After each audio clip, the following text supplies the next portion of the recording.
Hey, it's Jackie from So Bright Creations, and today I'm going to show you how to make this giant rainbow. Here we go. I grabbed 3 large pool noodles. I cut one to length, and then I cut the second one to length, but I shouldn't have done that. Just cut one at a time. Glue your yarn to the pool noodle, but be careful because the glue will melt the pool noodle a little bit. Once the end is secured with glue, then just keep wrapping it all the way around with the yarn and just keep going and going, making sure it's really tight. Once it was done and the other end was glued, I stuck it in a Rubbermaid container just to hold that arch shape. I bought a piece of felt by the yard from our local fabric store, and I used that to glue the rainbow onto it and to help hold its shape. I used lots of glue and then held it until it dried. You can see the second piece was a little bit short, so I should have measured and cut it after the first one was glued. With the second pool noodle, you're going to repeat the process.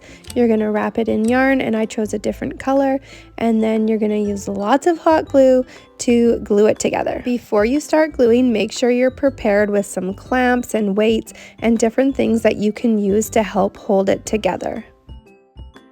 Now you can measure your last pool noodle, trim it to size, and wrap it with yarn.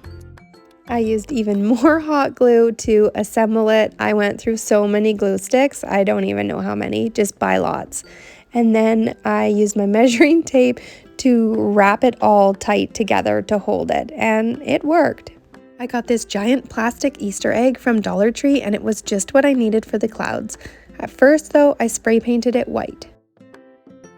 I didn't have any white felt sheets and I didn't think to buy it, but I did have some fleece fabric at home, so I just attached that to the bottom of the rainbow to make a base to put the Easter eggs for the clouds. You're not going to believe this next part. Yes, I crumpled up paper and I glue gunned it to the cloud. Next, I trimmed the felt backing, and then I just glue gunned down the extra parts to make it nice and tidy. I made a loop with macrame cord and glued it to the very top so that I would have something to hang it from.